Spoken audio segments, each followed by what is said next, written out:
That's enough of that. Hey, everybody. How you doing? I'm Dan Fredenberg. I'm here with Angel Williams and Jason Williams, and this is Lauren Capital's presentation. The Academy presents the RAI Rocks Review. We're here every Friday at 11 a.m. Eastern. And, of course, just according to Murphy's Law, Angel and Jason's internet at the house is down. They're hot spotting. So I really appreciate them putting in the extra effort and still being here and all that. But Angel, it looks like our lag's okay. How you doing today? I'm doing all right, other than my computer's or the internet's freaking out. Excellent, excellent. And Jason, how about you? You seem to have good synchronization. Yeah, we'll see. I was just in a meeting and it got choppy there for a couple bits, so hopefully it'll last. So we'll see. Definitely. So we review these different presentations from the RAI Rock Summit. We have another one coming up in just over a month. So that's really exciting stuff. But the only way that we're able to keep our lights on and do these every single week, share these educational presentations for your commercial real estate future, it's through these sponsors like Sponsor Cloud. So let's go to a very peppy and bubbly Angel Williams to talk about Sponsor Cloud. Hey guys, it's Angel, and we are super excited to announce our newest gold sponsors, Sponsor Cloud. If you're wondering what Sponsor Cloud is the one-stop shop for sponsors to automate, to delegate, to execute every aspect of their syndication projects, from affordable PPM generation to investor relationship management to fund administration and compliance, exclusive capital raising networking events. Plus, for the RAI Rocks community, they're going to offer free migration and customer success services when switching from another provider. That's like a $2,000 value. So contact Sponsor Cloud, contact them today, and see how much time and money you can save. You can visit them at sponsorcloud.io/contact and make sure you let them know that you're part of the RAI Rocks community, because these sponsors are the reason why we are able to continue offering affordable and low cost, no cost education, summits, information, knowledge, experiences, all of the things that we're able to find and bring to y'all. It happens because we have sponsors like Sponsor Cloud. So check them out, see how they can help you out. And Sponsor Cloud, thank you. That was totally awesome. I think I hear a puppy dog in the background or something, but oh, there we go. Cool. That's fixed. The other thing I want to mention is if you're sitting there thinking, hey, my business could use some extra eyeballs from commercial real estate players, syndicators, buyers, sellers, operators, all that kind of stuff, I want you to remember that this space could be yours. We can feature you not only on these REI Rocks reviews, but also on Angel's podcast and the upcoming summit.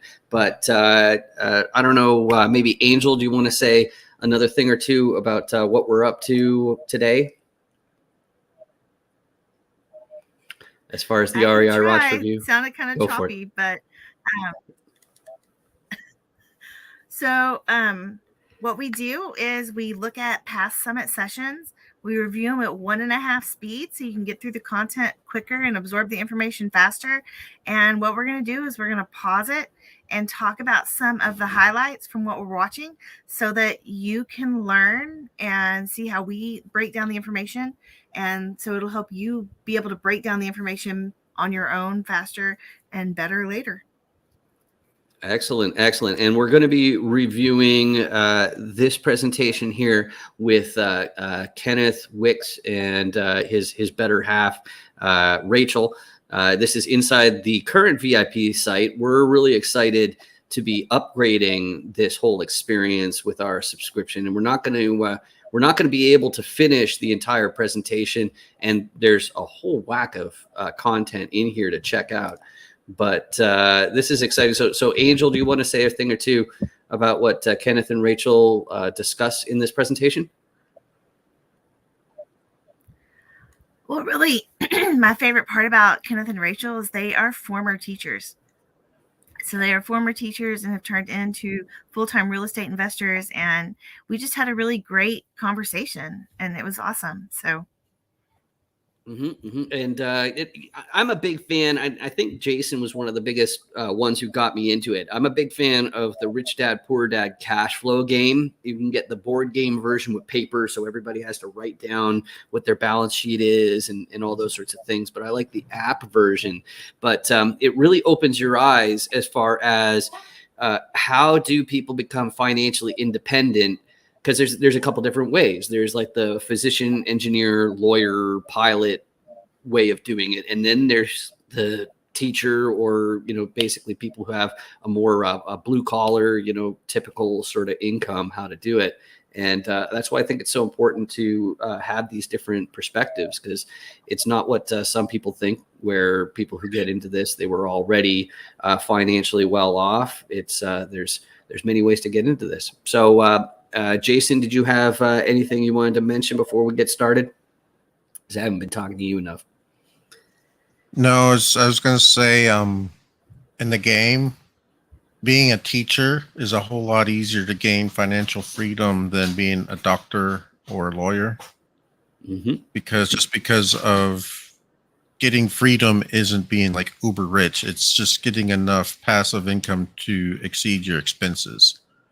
And teachers don't usually have as many expenses as higher salaried people. So, right, because there's a big. Go ahead, Angel. That's because the game doesn't take into account that we spend so much money in our classrooms. That's true too. Yeah, that's a big part for sure. But the more obvious one is that if you start off as a lawyer or a physician in the game, you start off with this big debt load where you have to be able to pay for that, and you have nice cash flow on top of it. The other one too is when you land on the space where you get fired or you have a kid, those are way more expensive as you're in those other industries. But let's get started with this presentation. Play. So, hi guys, this is Angel with the Academy Presents Real Estate Investing Rocks, and you're at the Fall Summit. Today we've got a lot of teachers. Kenneth and Rachel are both prior teachers. I'm a prior teacher. Frank's a prior teacher. Dan's a prior teacher. There's a lot of us here that we got here because we needed financial wiggle room, right? And we needed some financial freedom. And I don't limit it to just the teaching profession. I think that most professions you get treated poorly sometimes. I feel like teaching is just one of those professions where you get treated poorly, but you're so financially tied to the check that you just really can't self-advocate. So that is why I focused on having so many teachers that have come into real estate today, because it's very important to me. And so I'm going to let Kenneth and Rachel take over, and I'm going to let y'all do y'all's thing, and I'll just kind of sink back here into the background. Thank you. Thanks, Angel. And we're delighted to be here on the Real Estate Investing Rocks Summit. And we are former teachers, and some would say recovering teachers. I don't know how you feel, but a little bit both for both of us. I was in education for 30 years, first as a social studies teacher and coach. I finished my time as an IT director at the school district that I worked at. And I actually was an art teacher for the last 25 years, and then we've been doing this for 3 years. So yeah, it's been a lot. And we have 6 kids. So it's been kids till about 3 years ago. And then I got to talk to adults, and it's been very fun. Just saying.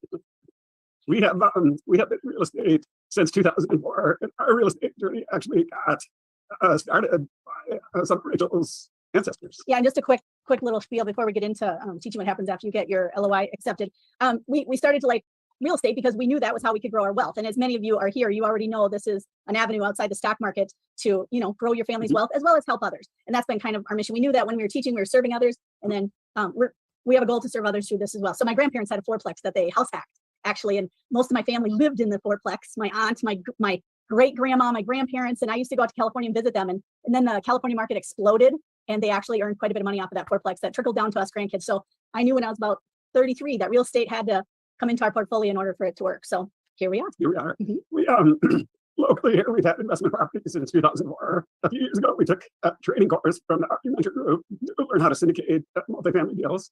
And subsequently, as part of that training course, we attended several events across the country where investors would come together and talk about multifamily and what the trends were and those kinds of things. And so we ended up meeting a couple of guys from Las Vegas at several of these events who invited us to come in as LPs and GPs on one of their properties. And at that time, we thought it was a good opportunity. We had some money from a house that we just sold. And so we began our multifamily investment journey as limited and general partners in some properties out in Las Vegas. And they've actually, if you've been following multifamily, Las Vegas is a white hot market. And those properties have done quite well. Yeah, the first one we did was a flip. just a 1 year flip, and it did so well. You know, we met our goal within 1 year, which was amazing. So we kept doing it again and again and again. And we're on our 5th syndication at this point. And we're just going to assume that most of the people in the crowd have already learned a little bit about what syndication is. And they're at the point they're thinking, hey, I might want to try this myself as a lead sponsor. We're going to assume they've had a little bit of education already. So we're not going to go into all that it takes to get up to that LOI. We're going to assume you guys have learned some underwriting, you know, what makes a good deal. You've learned a little bit about maybe needing a team to do this, because it does. It's a lot of work. You need a team. I know we all think we can do it on our own, but we have learned. Even for the two of us, it's been challenging to upgrade this particular syndication that we talk about today. Yeah. So we did have some partners out in Las Vegas who we came in with, and when we were looking for a property, we found a good property down in Des Moines, Iowa. We are in Minnesota, southern Minnesota, so Des Moines isn't very far away. We turned around to them and said, hey, we got this property that we think is going to do really well for us. Would you care to come with us? Sorry, And so we're having some sort of light. Sorry, we're having some sort of light showing back. don't want to Strobe cause light. any speakers with this strobe light touch.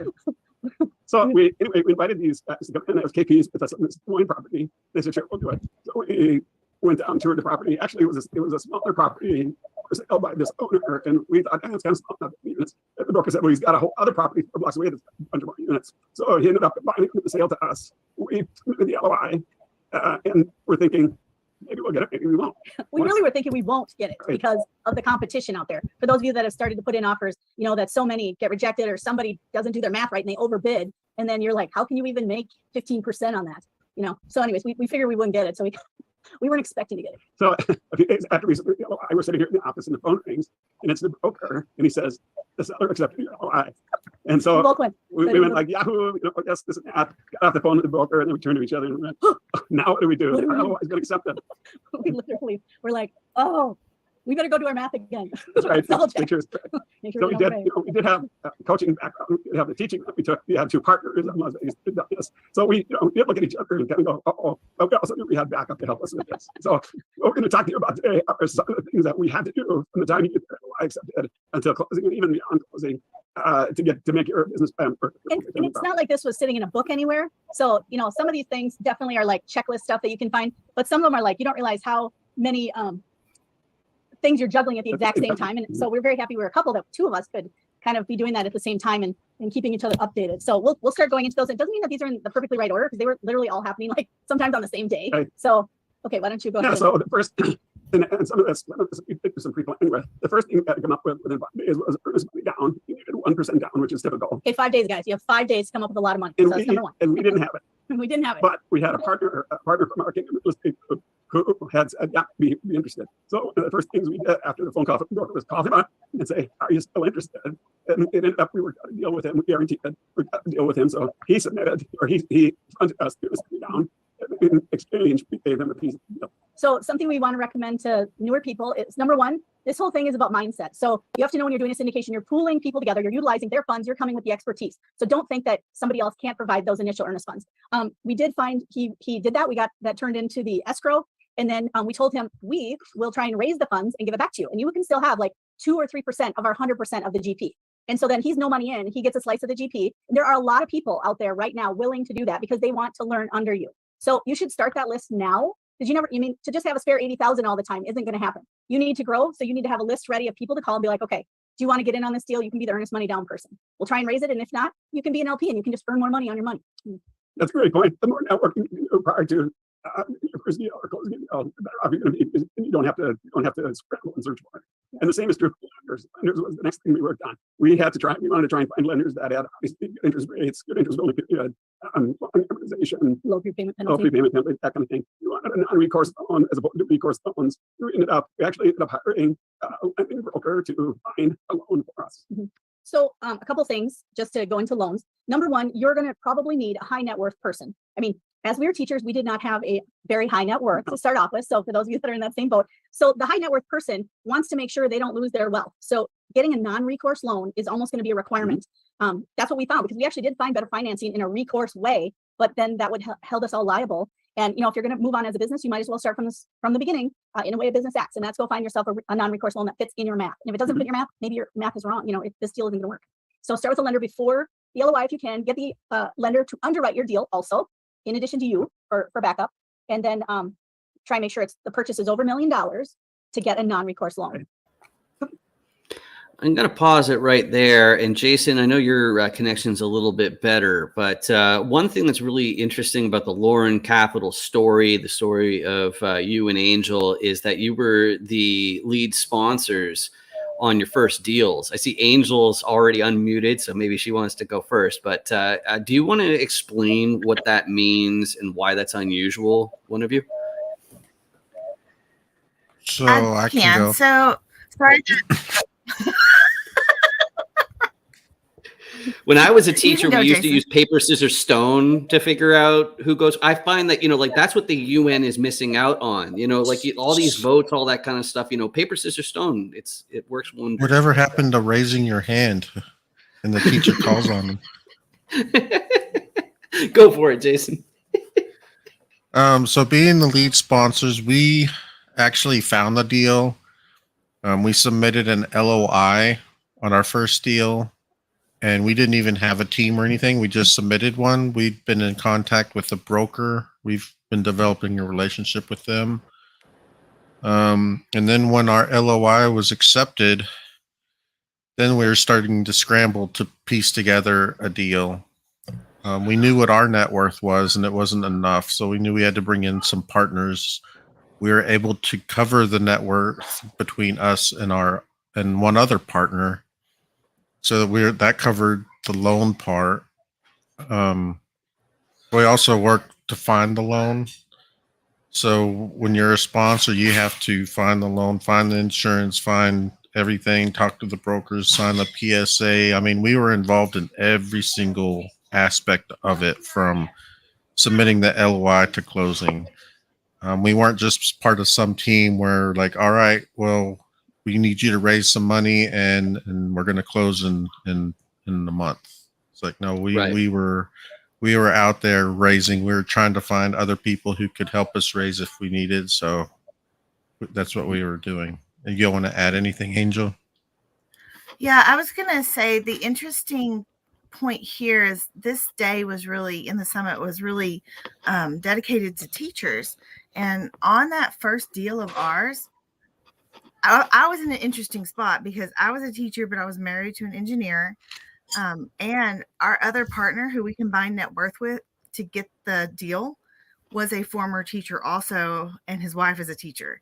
So it's a really unique kind of situation where we as teachers had some financial wiggle room already and did have the kind of net worth needed to complete a deal like this. Mm-hmm, mm-hmm. So I think I'm just trying to go for anybody who's in the audience who's completely inexperienced. I think that being in your position, even though it'd be ideal for some people like yourselves, it's the perfect situation. It's better that you're the lead sponsor right out of the gate. But a lot of people, I think that would be their greatest fear. It's like, oh no, I have to, really do all of this stuff and I've never done it before.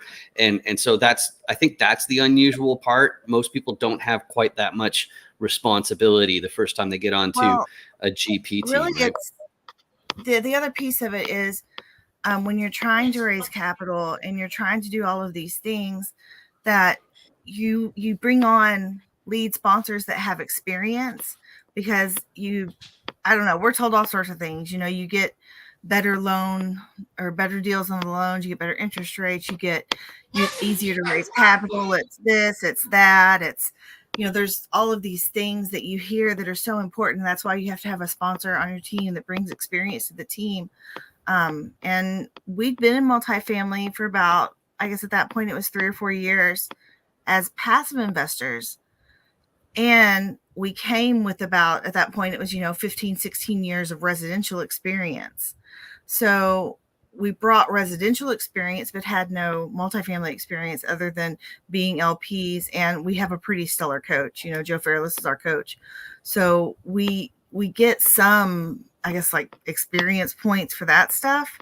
But the biggest reason why most people don't sponsor their own first deals is it is abnormal. And most people don't have the experience necessary to do it.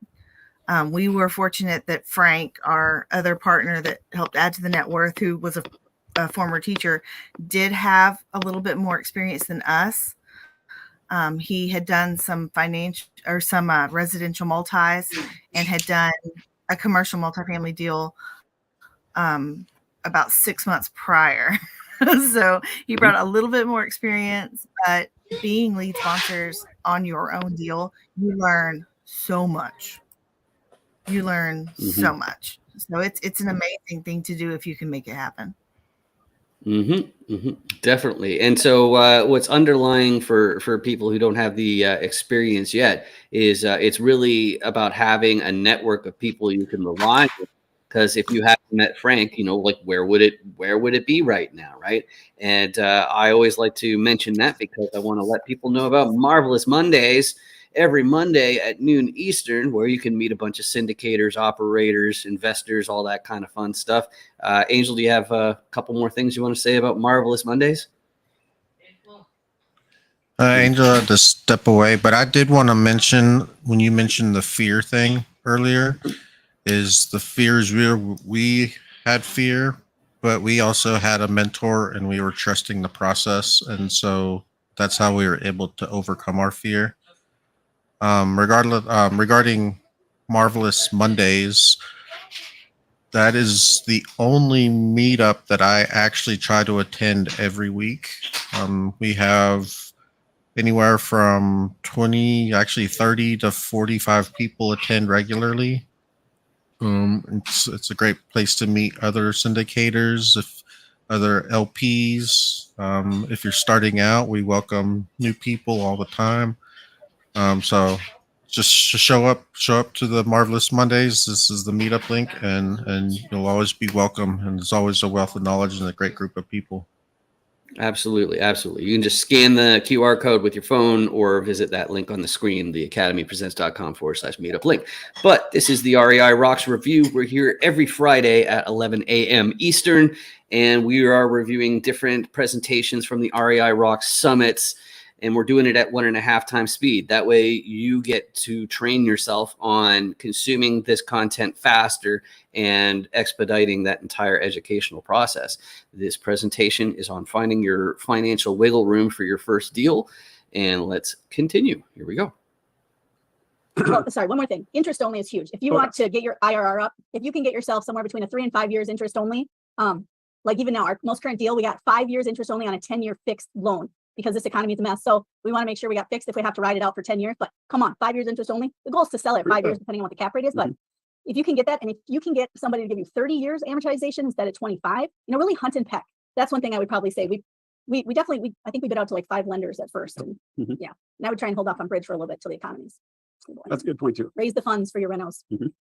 We took out a bridge loan to do renovations, and if we had to do that deal today, we wouldn't do that. We raised the funds. At the time, though, the lenders wanted 9 months in reserves, so it was very difficult. It was very challenging to get the reserves and the renovation rates to get to our 15 to 20% IRR. Yep. Okay, so between the time that we had that I accepted, we had I think 10 days to submit a purchase and sale agreement. So we hired a local attorney. We would advise hiring a local SEC attorney who works in the market that your property is going to be in to do a whole bunch of work. We have lots of work to do. One of them is the PSA. The PSA was submitted to us by the broker, and he said, "Go ahead, make changes." And we did. And we sent it to our lawyer and said, "Can you look this over and make some suggestions?" And I throw something there. Sometimes the brokers are going to pressure you to accept their PSA the way it is. Right. No. You need to have that looked over. And there's some stuff you probably need to add in there to protect yourself. Absolutely. We added all kinds of things that we wanted to protect ourselves with. We wanted to set the closing date as far out as possible. With extensions. With built-in extensions. 2, if you can get it. We wanted a list of all the documents. We have a list of all the documents that we wanted from the seller. And here's our list, and half of them are checked off and half of them aren't, which is disappointing, but sometimes you can't get everything. We wanted to make sure that in the PSA, if the appraisal didn't meet what we offered them, that we could back out and get earnest money back. And finally, make sure that you have a clause in there about when you can get that earnest money back and under what conditions. Yeah, so a couple things about that. One, that list he said that you require from the owner, your due diligence time, you can push it so that your due diligence time doesn't start until that owner provides you all that documentation, because they're going to drag their feet and you need all that paperwork to have evidence of everything. And sometimes they don't want to reveal things. So you also want to have time to capital raise. So further you can push them. And it's like, if they're even missing one document, that due diligence 30 days can't start. So that'll give you some time there.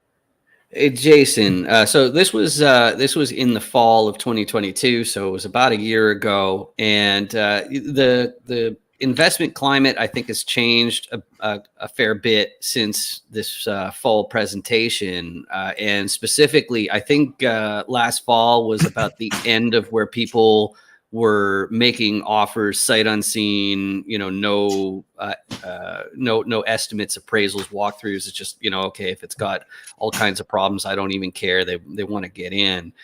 Those days, like, that ship has sailed. As far as I know, but you're the one who is doing the underwriting, getting the T12s, putting it in. Have you found that owners are a little bit more willing to share the details about properties because of the investment climate right now? No, the sellers that I'm dealing with are still acting like it's a couple years ago when interest rates are low and they expect hard money, and they're actually they're holding on to the properties longer than they anticipated.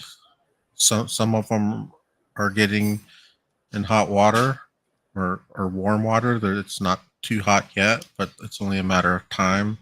So it's definitely a weird time we're in right now. So it's a transition where buyers are like, yeah, doom and gloom, we can't afford anything with these interest rates, and sellers are like, oh, everything's happy dory. We need to sell this to get the returns we promised our investors. So those two aren't meshing up right now.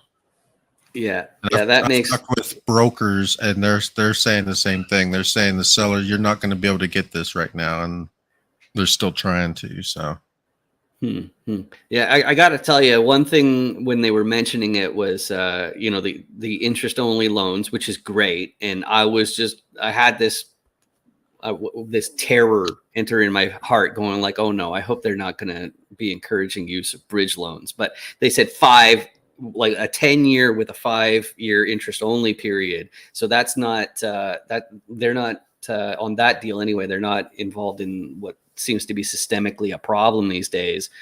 People having, like 3-year debt that's coming due. And when they try and get a new loan, the new loans are way more expensive because of the higher interest rates.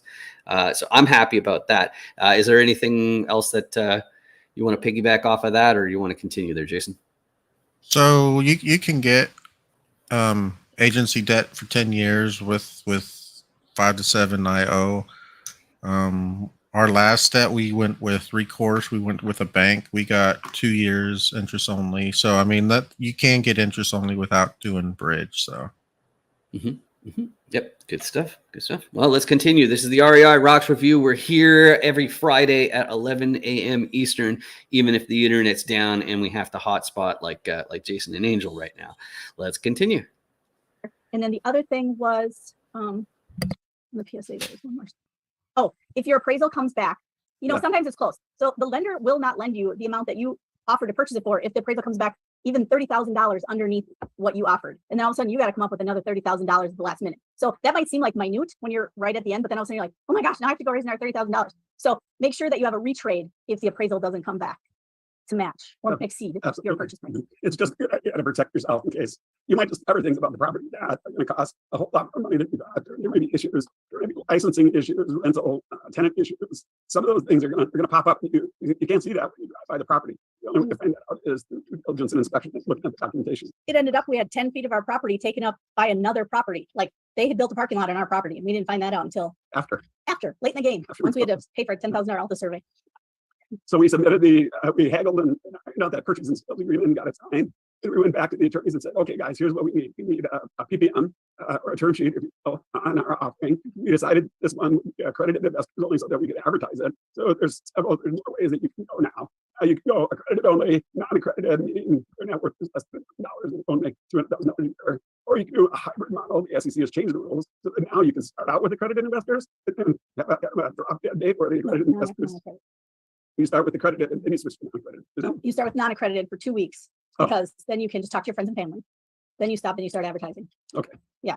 So just a couple things. What you should do now before you even are looking for a property is evaluate your network right now the way it is. Because when you get something accepted, you got to be ready to move and already kind of have an idea of how much money you can raise or know other potential syndicators that have a network already sitting there. So if you know, at the drop of a hat, people already trust that you understand real estate, and you could, get on the horn with a few people and maybe drum up 500,000, then you might need some other people right away to help with their groups, their network to join that. So number one, start networking right away. You should already be building that pool of people that want to participate with you. And then that will tell you if you should do a 506B or a C. Some people, just because of their job, maybe you're already at a high level job with high net worth people, and you know that they've been looking to you for investments. So maybe you could do a 506B where they already have quite a bit of money. They're all your friends and family. You could do this without a 506C, and that's quick and that's easy.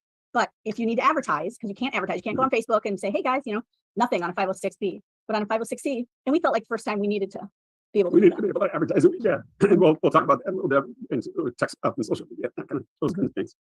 We this may go without saying, but we had our attorneys create LLCs. We had them create one LLC to purchase the property with, and another manager LLC for all of us general partners being the managers of the property. That was one thing that I felt like we didn't know, that like the let's call it like a flow chart. When you go to purchase these, we knew there'd be an umbrella LLC, but we didn't understand that the GP itself will then have, so like here's the whole the property LLC. Then you create a second LLC called blah, blah, blah manager. And then inside that is where you will go. So you have a 2-layer protection on top of your LLC, and all the investors go in that top LLC. So and just know that. There has to be a third layer, because our personal names aren't in the manager LLC. It's our corporation that's part of the manager LLC. So there's actually 3 levels of protection above us. Yeah. So know that you'll be, when you're, when this is all closed, you're doing taxes for 2 LLCs besides your own LLC. Just kind of keep that in mind. Yeah. We also have the attorney handle the escrow of the investors' contributions as they came in. And after the fact, after we closed, then we have them handle blue sky filings, which, if you're not familiar with that, that's a filing that the SEC attorney has to make in the state where each investor lives, to say, hey, there's this entity that's done business in this state, but your investors are in this state, so it makes it legal. And each state costs a different price. So this is one thing we were never taught about blue sky filings. We're in the thick of it. We're like, blue sky filings, what? And we have to pay more? So when you're underwriting, I think ours ended up being about $5,000 in the end on that one. Now the SEC attorney himself was $15,000. Then we had blue sky things for another $5,000. Yeah, so kind of keep that in mind to throw that in your underwriting, because every little dime just keeps adding up. So yeah, so blue sky filing. So we got the purchase and sale agreement signed. We contracted with the SEC attorney to start getting something rolling. Then it was time for due diligence. Yeah, so we found a local inspector that could do large multifamily. The inspector was like, we don't usually do every unit. We do like every 3rd or 4th unit. And we're like, You want to see all of them? yeah, no, we think we really need to see all the units. And you might get a little pushback from the inspectors on that. The other thing, since we've done that one, I would say there's also hiring a due diligence team to help you. After doing that, there's a lot of moving parts on those days, and there's usually multiple inspectors going all at the same time. So you kind of need a team of people for you. Then I would hire a due diligence team to also be there. And to review the documents. And then before you go into each unit, you should take a photo of the unit number so that you can keep track of what's going on. This is also your opportunity, like your one opportunity to get in and kind of also find out what's going on with residents. If you're starting to see some things, you might want to note which residents are maybe not taking care of the property, let's say. And it's pretty, we actually had Rachel and I, 2 inspectors, the broker and our soon-to-be property manager, all went on the inspection. It took about a day to do it. Yeah. And I think we got into all but 10% of the units where some had COVID, other reasons, that kind of thing. So we got a good look at 90% of the units and kind of were able to assess what I did in there. What was it going to take to not just get the property. So I just had a flashback of a couple years ago, a few years ago, when I didn't know any of this kind of stuff. And if I were watching this, I'd be going, oh, wow, people are actually giving me actionable steps that I could follow based on their own experience. And I just looked at the time. I saw it's already half past. And so I got to let everybody know we're not going to be able to finish this entire presentation, but there is a way to finish the presentation along with getting access to 350 plus hours of expert content like this, which is to scan the code on the screen right now and head off to the VIP site. That is where all of this content from the different summits we're doing. Jason, this is our 8th one because we started in spring of 2020. Is that correct to your recollection? Yep, this is number 8 coming up next month. And I'm sure you have triangles for it, but it's going to be September 20, 21, and 22. But if you sign up here with a VIP, you actually get all the live access, which is where the powerhouse of the summit really is. You get your master classes, you get networking, you get your panel discussions, all of that is included with the VIP subscription. So recommend getting the subscription versus just the VIP ticket for the summit, because it's a hell of a lot of value for what you get. So Definitely. And Angel, I don't know if you can unmute. I know that you've already begun talking to some of the speakers that are going to appear during the summit. But my favorite thing for sure about this subscription and how it dovetails into the summits is that because we have return speakers, you can actually prepare your questions knowing who's going to be showing up in the live section. And then you can actually ask your questions live as long as you're a VIP. And I see that the connectivity issue reared its ugly head once more. But I just want to make sure that everybody knows how to access all of this. And it is really exciting that that this is in time for the summit that's happening next month. yeah, and we are revamping our whole platform, so that's going to be super cool, super easy to navigate, and a whole lot better. So definitely want to get in while you can. Yep, definitely. And just to clarify that a little bit, we've had it set up where you go into the different summits based on date, and then you find the speaker and topic that you like. But now we're adding specific classrooms where it's all about one subject. So if you want to get your underwriting chops up to snuff, that's one section. You want to improve your capital raising, that's another section. So very exciting stuff. But once again, this is the REI Rocks Review. We're here every Friday at 11 a.m. Eastern. Let's continue the presentation. Here we go. But what were those deferred maintenance items? Oh, this one needs a furnace. This one might need a countertop. The roof is no good here. So you really want to dig into those types of things. And that's your chance to find anything major wrong with the property. Because if you find something major like the roof isn't good and the seller hasn't disclosed that to you, that's something you take back to the seller and say, hey, we need to retrade this. It's going to cost us $20,000 to fix the roof. Yeah, and just so you know, like the one that we're talking about that we were full lead sponsors on, I mean, and we've been in other ones, but we haven't necessarily always been the lead. That was a mid-sized property at about 50 units. So that took a full solid day. So think about setting aside potentially 2 days for, 100 units, or depending on how big your teams are, maybe they can cram it in a day. Yeah, but it's a long day.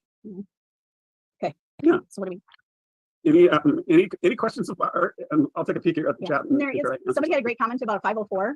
For a, there's 506B, 506C. There's a 504. We actually are doing a 504 right now. And what a 504 is basically you can raise up to 5 million, and you can still have 35 non-accredited investors. So it's kind of, in our mind, it's kind of like a 506B.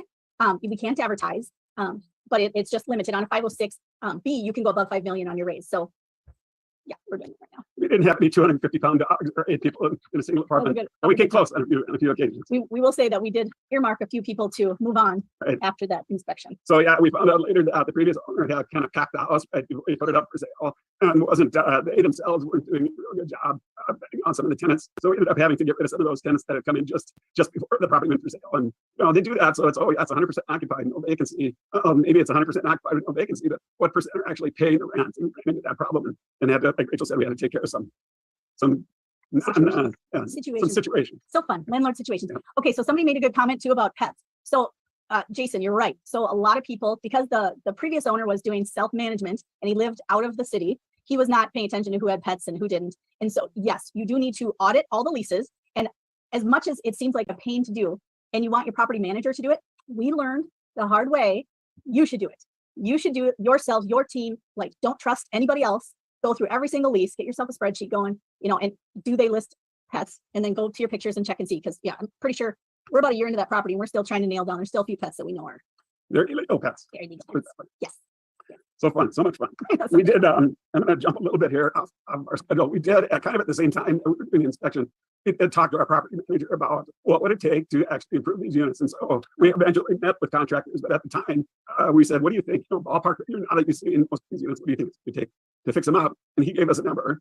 And a few weeks later, we met with the contractor, 2 contractors that were buddies of his, and they gave us a number. And then, of course, when Spurs started and they charged us these units, those numbers were not valid. They ended up charging us more than we had talked about. So one suggestion I would make is when you bring contractors in, make sure that you go written estimate, make sure they separate labor and materials, and make sure that they sign it and you sign it and you communicate to them that you will not pay more than this estimate. And the other thing that you want to try and do with those contractors is say, from the time the unit is vacant until the time you complete, put a deadline on it, no more than 30 days. 30 days. That's what we ended up switching property managers, and the new one now has a 50-day time limit to treatments for us. So from the start, get people in, get estimates, get stuff in writing, and hold them to it. Yeah, you guys, it's just so much fun learning the hard way. So Right. we're sharing painful learnings here. So, the contractor bids, for those of you that have deep renovations that have to do a bridge loan or construction loan, if you have to do it in the current economy, you got to get solid numbers. At this point, we would have gone back probably and had 3 different contractors give us 3 bids, said this is solid, solid, solid. We'll sign contracts after we do this. And the whole bridge loan stuff was a ton of work. Like, maybe it's each lender's a little bit different, but I felt like we had a part-time job just managing our construction loan and working on the draw schedule and submitting like individual receipts for each little tiny thing. And you don't want to do that. Actually, if we had to do it again, and we are hiring the best property management company in town, the most expensive, and they do all that for you. So that would be one thing as we talk about property managers coming up. I would find the best, the most expensive, Well, let's talk about the property most managers. efficient, that will do the most for you. Let's talk about property managers. Okay. Interview a bunch of them. And when you interview them, ask for references, or some of the people that own properties with them, and call those people up and say, hey, how do you like this property manager? The pros and cons. And most of the time, if somebody asks a property manager for references, they're likely going to give you the name and phone number of some of their best clients, right? But those people will know, and they may see things from a different point of view, and they will hopefully give you an honest opinion. And if you talk to enough people, you're going to get a good picture of what that property manager is really like. The other thing I would do is go on Google and look at their rankings. And there's a property management organization whose name escapes me, the National Property Managers Association. That the really good property management companies are part of that association because they want that. They want to be able to advertise that and say, hey, look, we're really good. We have this certification. Another hiring point for them. So we're going to give you a little bonus tip about property managers. Number 1, again, learning the hard way. We now have a list of like 100 questions we literally use when we go on interview. And if anybody wants them, later on, we'll give you our email. You just email us and we'll give you those questions. Especially if you're just starting out like this. The property manager is going to make or break your deal. So like at this point, when deals come in from brokers, we just call the property manager and say, what do you think about this? We don't even do any underwriting or anything until they tell us if they'd manage it, because if they're not going to operate on it because it's in such a bad area, or they know kind of the neighborhoods, then we figure why bother, even if it looks great in the pictures. Yeah. There was something else. Oh, okay. Here's a bonus. As you're shopping for property managers, many of you are new syndicators, or you're working up to maybe trying for your first deal. We found, as we asked for each property manager for 3 references, all the references are people that do what we do. In each community, we're finding more syndicators that might want to partner. It ends up, why try and compete against people when you can join them? And everybody was very open. Once you're talking with somebody for an hour, they're like, well, hey, it'd be fun to join up together. They're also very honest about the property managers. They're not worried about hurting their feelings. They will tell you exactly what's good and what's bad. And we found that once we got 3 people to tell us something, really positive about that property manager, that's kind of how we, that was our litmus test for pursuing that property manager any further. Yeah, it's almost like cost became irrelevant. Yeah. Well, there's a cost. Rachel said, we want to get this property management company in town that's the best, the most expensive. But think about the other side of that coin. If you have a property manager who's not renting your units, who's not taking care of the property, taking up the trash and cutting the weeds and those kinds of things, that's costing you too. Especially the hard thing for us was this property manager wasn't renting units back. I think that's another good spot to pause, especially because I saw a poll on LinkedIn yesterday that I thought related to this pretty well, which is the question was, who is the boss of the property manager? Is it the residents or is it the sponsorship team? And I think it's not that easy of a question because sure, residents, they can't fire a property manager directly, but they can definitely fire the property itself and just say, hey, I'm out of here. And, they're going to pay, they're paying the bills and they're voting with their dollars. Jason, we're coming up to the doggy bag takeaways. And I know we haven't mentioned the fact that this has all been very qualitative strategies being shared today. And I know that you have your underwriting model and coaching going on now, which helps with the quantitative part. But what comes to your mind on those subjects? So yeah, I do have an underwriting course. It's pretty comprehensive. It goes from finding information that you need, getting all the crucial details so that you don't make as many assumptions, or the assumptions you do make will be the most accurate with the information you have. And then we go and implement it into, I use my model because my model I think is the best. I'm willing for anyone to bring me something different so that I can compare. And from there we go into that, and then we go in deep dive into how to make a deal work, if it's worth pursuing, how you can tweak numbers, how you can adjust your business plan, how you can go through and see, you want to go with your best pro forma, but you still can tweak numbers. You can change your loan parameters, because you can, like they said, you can go shop around for different loan terms. So there's a whole lot you can do to tweak a model to see if a property is worth buying, and we deep dive into that. So if you're interested in it, you can scan this code, you can go to this website, or you can contact me on LinkedIn, and we can hop on a discovery call. So Excellent. So normally with the takeaways, I'm too busy thinking about, okay, what do we do next? What do we do next? What do we do next? I don't really contribute too much on that. But on this one, I just thought it was such a fantastic way of explaining just, the start of this entire process. And, the emphasis on having a team, I think was my favorite parts. We're already at the 45-minute mark, which is when we like to sign off. But Jason, do you have any doggy bags, any takeaways that you'd like to add? So regarding your poll question, who's the boss? Really, your residents are your clients. And so you need to appeal to them. I mean, within reason. I mean, you're always going to find problematic ones, and then you want to get rid of those as quickly as possible, but you still want to treat your clients well.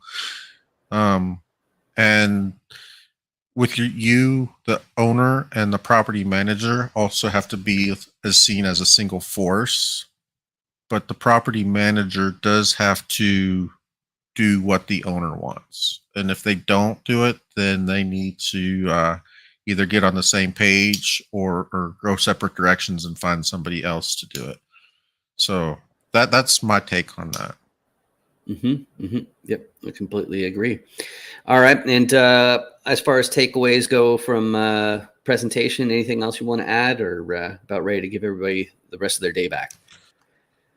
I'm about ready to give the rest of our day back. We've been having a lot of connection issues. I've been struggling to stay active. I know Angel's been dropping off here and there, but yeah, I've been looking it up, and we're still having outage for at least a few more hours. So they do know about it, and they're working on it, but we'll see when it's actually up and running again. So Exactly. Well, I want to thank everybody in the audience for suffering through all of those issues. Hopefully you got some great takeaways to write down. I hope to see everybody at the live summit next month, and also next week for the REI Rocks review. We're here every Friday at 11 a.m. Eastern, and we're showing these presentations. And I love the fact that we watch them at 1.5 times speed, because if you can consume this sort of content faster, then you're doubling up on the amount that you can actually learn in a day. And that growth is going to make a huge difference in your business and well-being. And that's what we're all trying to really work on in this industry. So thanks a lot for watching, everybody, and we'll see you next week. Bye.